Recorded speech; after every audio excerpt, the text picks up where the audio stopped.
मित्रांनो, तुमच्या आमच्या घरासमोर दुचाकी किंवा चारचाकी उभी असते, पण महाराष्ट्रात एक असे गाव आहे की जिथे घरासमोर गाड्या नाही तर होड्या उभ्या असतात। होय, कोकणातील मालवण जवळील गड नदीमधील पानखोल जुवा या बेटावरील या गावात एकही गाडी नाही। साधारण 35 कुटुंबे आणि 300 जण या बेटावरील गावात राहतात। Nature at its pure form हे जर अनुभवायचे असेल तर या अतिशय निसर्गरम्य हिरव्यागार बेटावर एक दिवस संपूर्ण घालवायलाच हवा, जिथे अगदी उन्हाळ्यातही थंडगार वातावरण अनुभवता येते। आज मी तुम्हाला याच पानखोल जुवा या बेटाची संपूर्ण माहिती सांगणार आहे। व्हिडिओच्या शेवटी मी इथल्या राहण्याच्या ठिकाणांचे संपूर्ण डिटेल्स, खर्च आणि कॉन्टॅक्ट नंबर सहित देणार आहे, त्यामुळे हा व्हिडिओ शेवटपर्यंत नक्की पहा। आमच्या मालवण सिरीज मधला हा आहे 5वा व्हिडिओ। तर सकाळी 10 वाजता आम्ही तोंडवली मधून पानखोल जुवा बेटावर जायला निघालो।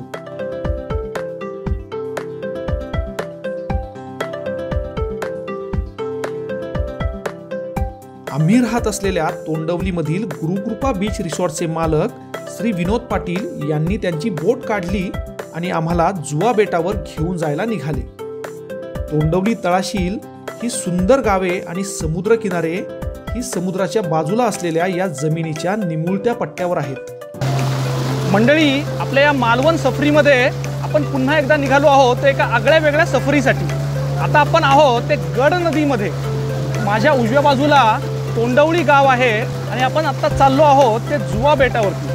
जुवा आहे असा बेट आहे की जे नदीच्या पाण्यामध्ये मधोमध तयार झालंय आणि त्या बेटावरती अजूनही 25 ते 30 कुटुंब राहतात। आपण जर तोंडवलीच्या किनाऱ्यावर राहिलो असू तर तिथून एका बोटीचे साधारण 1500 ते 2000 रुपये आकारून आपल्याला बोटीने संपूर्ण जुवा बेट दाखवून त्याची सफर घडवून आणली जाते। आणि आपल्याला जर मुक्कामाला जुवा बेटावर जायचे असेल तर गड नदीच्या पहिल्या तीरावरील हडी या मालवण पासून 10 किलोमीटरवर असलेल्या गावातून बोटीने जाता येते। 15 मिनिटांची तोंडवली ते पानखोल जुवा बेटाची ही बोट सफर सुद्धा आम्ही मनसोक्त एन्जॉय केली।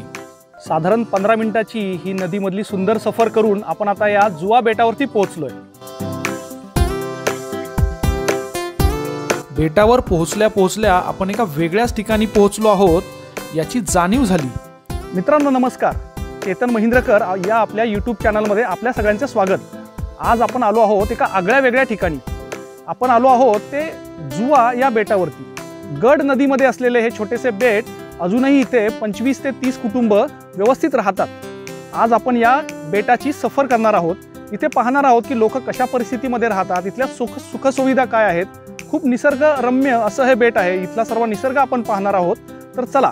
विनोद पाटील हेच आमच्या आजच्या या सफरीचे गाईड देखील होते। त्यांनी तिथली माहिती सांगायला सुरुवात केली। ही खेकड्याची शेती आहे, हे ठेवल्या पिंजऱ्यामध्ये छोटे खेकडे ठेवलेले आहेत। 100 ग्रॅम 200 ग्रॅम, आता ते 200 ग्रॅम झाला आहे। 200 ग्रॅम 250 ग्रॅम 300 ग्रॅम 400 ग्रॅम असा मे महिन्यापर्यंत तो 1 किलोचा क्रॅप जाणार। म्हणजे 1 किलोचा क्रॅप जाईल। बापरे। त्याच्यात तो 1 किलोचा साधारण 1500 रुपये 1200 रुपये त्याप्रमाणे जाणार। तो हॉटेलला घेऊन जाणार। 1 किलोचा 1500 ते 1200 पर्यंत जाईल। किलो रेट आहे। 1 नंबर क्वालिटी असणार, 2 नंबर क्वालिटी असणार, 3 नंबर क्वालिटी असणार, असं आहे ते। 5 फुटावरती पाणी, चारव साईडला खारं पाणी आहे आणि मदत गोड पाणी, म्हणजे शेतीला किंवा गुरांना पाणी हे विहीर, हे विहीर आहे गोड्या पाण्याची। हे शेतीला गुरांना पाणी आहे। चारी बाजूनी याचं समुद्राचं बॅकवॉटर गोड पाणी गोड। ह्यांचा उदरनिर्वाह नारळ शेती, सुपाऱ्याचं झाडं, ह्यांच्यावर उदरनिर्वाह। हा मका गुरांना कापून घालणार। आमच्या आत्तापर्यंतच्या भटकंतीतून, प्रवासातून, पर्यटनातून एक गोष्ट प्रकर्षाने जाणवली, ती म्हणजे माणूस निसर्गाच्या जेवढ्या जवळ जाईल, जेवढा निसर्गाशी एकरूप होईल, तितका तो सुखी, समाधानी आणि आनंदी असतो। आता हेच पहा, या एकाच वाड्यात तब्बल 9 कुटुंबे आनंदाने आणि गुण्यागोविंदाने राहतात। या वाड्यातील या आजींशी आम्ही थोड्या वेळ गप्पा मारल्या। या पानखोल जुवा बेटाबद्दल माहिती जाणून घेतली। आणि शाळेची व्यवस्था कशी इथं? इथे 1 ते 4थी पर्यंत शाळा, 3 शिक्षक आणि बाकीचे सगळे मालवणला. किती कुटुंब राहतात इथं? पूर्ण बेटावर 35 घरं आहेत. 35 हा आमचा वाडा जवळजवळ 70 वर्ष होऊन गेली. 1947 साली आमचे आजोबा सरपंच झाले हडीगावचे, संभाजी गोपाळ गोलतकर. आणि आमचा वाडा एवढा कुटुंबाचा आहे, 9 बिराड्यांचा. 9 कुटुंब आहेत आपली. हे पूर्ण 9 कुटुंब आहे. 9 कुटुंब एवढे. आमची माडाची झाडा, पोपळींची झाडा, केळी, सुपारी सगळा. बेटावर मध्यभागी हे श्री वाडोळेश्वराचे सुंदर कौलारू मंदिर आहे. 10 मिनिटे आम्ही मंदिरात बसलो. इथली शांतता अनुभवली.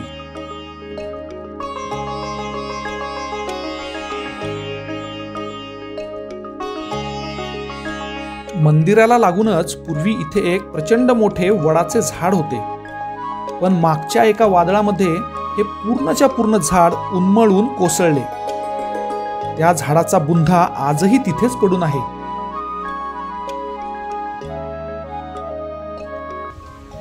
इथं या जुवा बेटावरती आमचे गाईड थोडं पुढे गेलेत आणि आम्हाला आता सध्या वाट दाखवायला आमच्याबरोबर तुषार आहे. शाळेत जातोस? कितवीला आहेस? कुठे आहे शाळा तुझी? आचऱ्याला जातो इथून. बर, आणि रोज जातो येतो कसं? बेटावरून बाहेर कसं जातोस? बोटीने. रोज बोट असते? बर. आपलं गाव पाहायला कोणीतरी आलं आहे याचं तुषारला खूपच कौतुक वाटत होतं. मोठ्या उत्साहाने आणि आनंदाने आम्हाला तो सर्व काही दाखवत होता. हा सगळा निसर्ग पाहत आम्ही पुढे पुढे चाललो होतो. नारळाची, सुपारीची, केळीची, माडाची भरपूर झाडे आसपास होती. एवढी घनदाट झाडी असल्याने उन्हाळ्यात सुद्धा वातावरण थंडगार होते.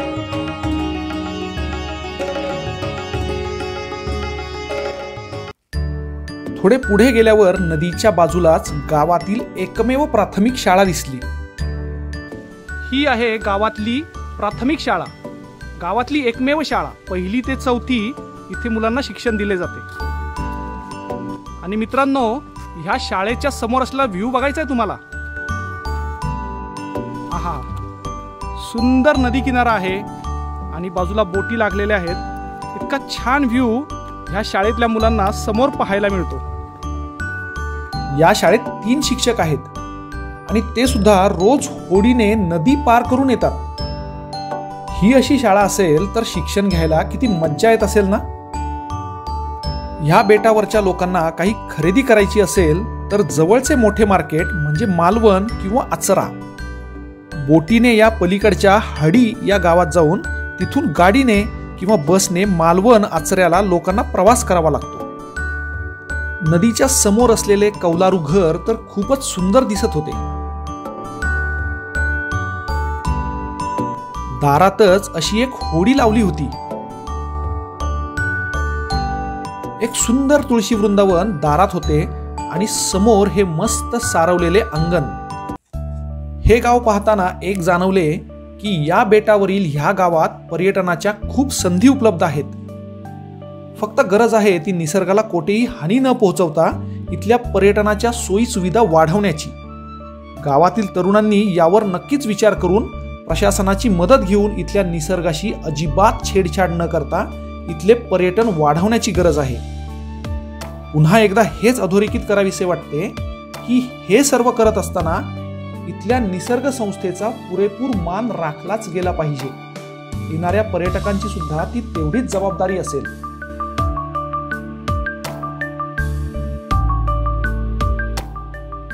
इथे सध्या 2 होमस्टे उपलब्ध आहेत. एका दिवसाचे राहण्याचे ते 1500 रुपये घेतात. दोघांचेही नंबर मी इथे खाली दिलेले आहेत. मालवणी पद्धतीचे व्हेज आणि नॉनव्हेज असे जेवणही ते बनवून देतात. गावाची संपूर्ण सफर ते घडवतात. आपण जर बोट ठरवली तर 2 ते 3 तासांच्या सफरीचे 3000 रुपये घेतात आणि त्यात तळाशीलचा, गड नदी आणि अरबी समुद्राचा संगम दाखवून आणतात. पानखोल जुवा बेटाला संपूर्ण एक फेरी मारून आणतात. इतरही अनेक पॉइंट्स या बोट सफरीत आपल्याला दाखवतात. आपण मुक्कामी जाणार असू तर हॉटेलचे कर्मचारी आपल्याला निशुल्क हडी या गावातून बोटीने घेऊन जातात. तर हा होता आमच्या मालवण सिरीजमधला 5वा व्हिडिओ. ह्या सहलीचे बाकीचे सर्व डिटेल्स मी डिस्क्रिप्शनमध्ये दिलेले आहेतच. अजूनही काही प्रश्न असतील तर ते तुम्ही आम्हाला कमेंटमध्ये जरूर विचारू शकता. आम्ही नक्की त्याचे उत्तर देऊ. तर तुम्हाला आमचा हा आजचा पानखोल जुवा बेटाचा व्हिडिओ कसा वाटला ते कमेंटमध्ये जरूर सांगा. व्हिडिओ आवडला तर लाईक करा आणि ज्यांच्याबरोबर तुम्हाला इथे यायला आवडेल त्यांना शेअर करा आणि चॅनलला सबस्क्राईब करायला विसरू नका. त्याचबरोबर आमच्या मालवण सिरीजमधले बाकीचे व्हिडिओज अजून पाहिले नसतील तर तेही नक्की पहा. तर चला मित्रांनो, भेटू पुढच्या व्हिडिओमध्ये. तोपर्यंत नमस्कार.